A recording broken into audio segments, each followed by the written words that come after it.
My name is Alex Veglia. I'm at the University of Puerto Rico Mayagüez. I'm a new assistant professor within my second semester. I'm a marine virologist. I've never ever had a conference like this. Everyone is so passionate and, very capable and inspiring, I would say. I've just learned that, there are a lot of resources out there for faculty at institutions like my own, and I've learned that there are many unique ways or very impactful ways that you could teach certain things or provide experiences and opportunities for students, and networking, of course, like learning and meeting people and discussing ideas. I've always wanted to study the ocean, so I'm a marine biologist at heart. I ended up just being so interested in how viruses interact with everything in the environment. The way I view my role in providing these students access or opportunities to this sort of experience, I just think about what was provided to me, and I think about how that changed really the trajectory of my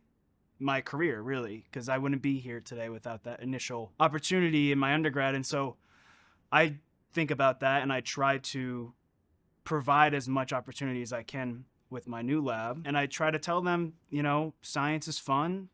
Be curious and be passionate. That is it. If you're not passionate about something, then it's okay. You could find something that you're passionate about.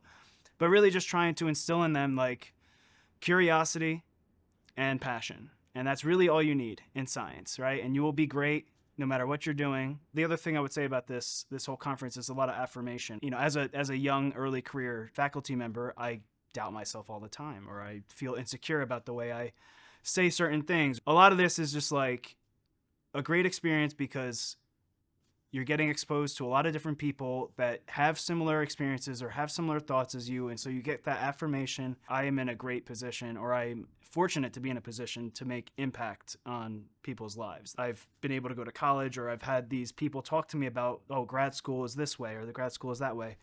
A lot of my students don't have that conversation. Like they're never given the talk like, hey, this is a career path for you, or think of this as an opportunity to have fun and like learn. It's not going to be the last thing you do, kind of thing. Like, you still have plenty of time to develop into whatever field you want to develop into. It starts with my senior year of undergrad, where I actually had no idea what I wanted to do after. My research advisor told me, hey, go talk to this professor, see what they have for you, right? See if they have anyone to contact. I say, okay. I go into the office, and the first thing that they say to me is, how do you feel about warm weather and diving?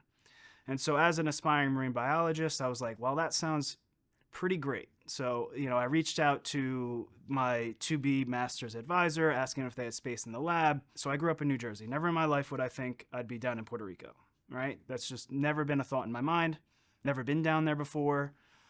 Go down there, and it's just like everything that you could dream of for an aspiring marine biologist. There's a research island, there's boats to take you out to the reefs, you're surrounded by the water, you're surrounded by all this biodiversity, and that struck me right away, made me want to go down there for my master's. And as soon as I got down there for my master's, it's just, the island is super welcoming. I met so many great people, a lot of friends, and, my friend's family basically took me in during a lot of Hurricane Maria happened in my second year. And that was an extremely intense natural disaster. I felt very accepted, and I just felt there's something that kept on making me want to be involved. And, I finished up my master's, and I, went on to my PhD in Houston.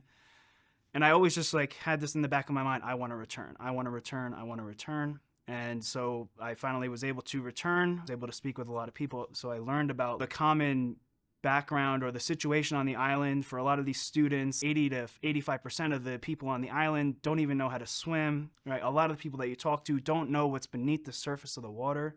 So you have people that are disconnected from their island in a way, right? And that's something that is shocking, right, when you think about that. And that's something that, I want to empower the students to realize hey, this is your island. These are your marine resources. You guys have the power to protect them. And you also have the opportunity to make meaningful contributions from your island. After I gave the lightning talk, multiple people came up to me and was like, hey, this is really interesting opportunity. You should look into this, or this is what we do over here. We should maybe collaborate and do this. The inspiration, the affirmation, and just the collaboration that is being gained from from this experience is going to have an immediate impact when I get back to the island. As I'm in the middle of my second semester, doubting myself, this is an experience that makes me think, yes, this is all worth it. It definitely will be in my mind when I think about how I want to spend my time moving forward and how I want to impact my students in what way, right? How can I instill in them the skills and the confidence that they need moving forward so we can increase representation in post-grad